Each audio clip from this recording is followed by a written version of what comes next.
Hey guys, it's Wade here again. I wanted to show you my oil heat sub panel that will be mounted in the midpoint of the left front armrest. And I know the lighting isn't the best here, but I just wanted to go ahead and show this before I install it in the bird. I'll show it when I do an overview of that area here in probably another week in a video, but I won't have power to it, so I'm just going to show it right now while I do have power. And I've just tested it out. I've just wired it up. So this controls the three valves of the oil heat system on this side right here. And this actually has lights that will show which position it is, but this is for the heat exchanger. This is used for a couple different purposes.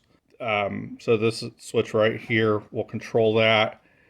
Then I have the cabin airflow, which is basically just the distribution between the pilot front seat and the guy in back, gallon back in the back seat. So this is a momentary switch, and so you can put the valve in pretty much in any position. This switch, it's either open or closed, I should say. It's binary, as is the air feed switch right here. This controls air actually going into the heat exchanger, so that this valve can be open or closed, or it can completely bypass the heat exchanger and then just have cold air, or cooler air I should say, coming in throughout the whole entire ductwork system in the aircraft. As you can see, I did have some of these guards on hand for the switch guards, and I went ahead and put those in, mainly because this sub panel sits right in front of the pad, so my arm will be over it when I'm reaching for the throttle. So I just wanted to make sure that none of this gets disturbed once it's set. Plus these, being the way they are, they're actually not that uncomfortable to set your hand on, as far as if you just want to rest it behind the throttle and the mixture levers. So I'm going to go ahead and hook this up. Now I have all the wiring harnesses set up. There's three different 4-position mini Molex connectors. I'm not a huge fan of the Molex connectors, but they seem to be working here. Had to do a little bit of troubleshooting on them. But this will allow me to leave some of this harness in there. Now I don't have the 3 actuators yet that this goes to. I'll get those probably after the plane is flying. I'm not going to really worry about it, this system that much, until I'm getting the aircraft in the air and flying. But I did want to get it wired up and have it ready to go, so I'm not messing around with that later, and I kind of know all my variables. Here's the underside with all the wiring. Again, I split the wiring up to run through these mini Molex connectors. So everything that I have in my hand here will actually stay with the aircraft, probably secured with an Adele clamp. And then everything over in this area, I've made it a little bit lengthy so that when I take the left armrest out, there'll be enough room so that I can actually get in there and disconnect these Molex connectors. And this will stay with the armrest when it comes out. So again, here's the back side with all the wiring.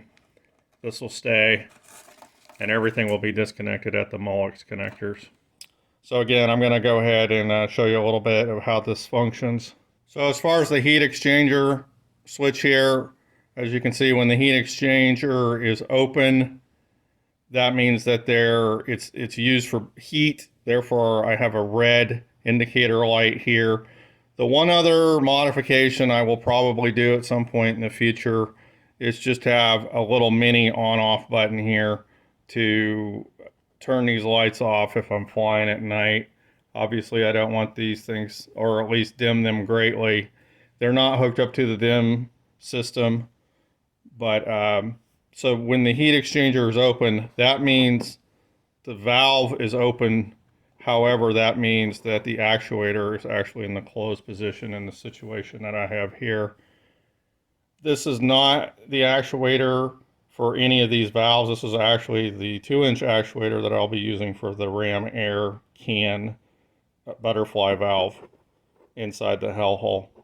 but I'll go ahead and show you the switch activating. So again, this is for the heat exchanger. This allows air to flow into the heat exchanger, and if it is flowing at that point in time, I'm looking for heat. So that would denote the red heat exchanger open. This forward outboard switch right here is the cabin airflow, which was essentially the distribution switch. That, if you can see here, it determines the flow between the guy in back / back seat or the pilot in the front seat as far as the airflow through the ductwork. The actual valve sits right at the junction where the main valve empties into where it goes forward, obviously to the pilot, or where it goes aft towards the back seat. This is a momentary switch right here. So when you press it, right now it would be all the way so that the switch would be entirely towards the back seat for the guy in back, gallon back. But if I pressed it here, make more of the airflow go towards the pilot.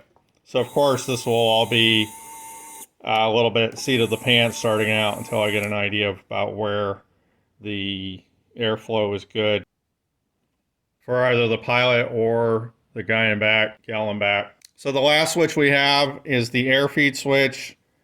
If it's on cool, that means that the air is not going to the heat exchanger. It's just bypassing, and it's just fresh air coming into the cabin via the ductwork. If it's on heat, obviously I am intending to run air through the heat exchanger, and so that would, now if I run air through the heat exchanger but I keep the heat exchanger closed, I can virtually shut the whole entire ductwork system down. So that kind of a little bit of you can play with that just a hair. But so we'll go ahead and show this. This is the air feed again. And again, these are matched to how the actuators need to actually position themselves for the valves. So obviously for the air to flow into the heat exchanger, I would need the actuator to be in the extended position. To bypass, it would be, as far as the cool air just coming straight in, obviously the actuator would need to be closed. So that's it. I just wanted to do a real quick overview of my oil heat system. Now I'm going to flip this switch. It's not connected to this actuator, but I'm just going to show you that light again. So that's it. Hey, thanks for watching. Cheers.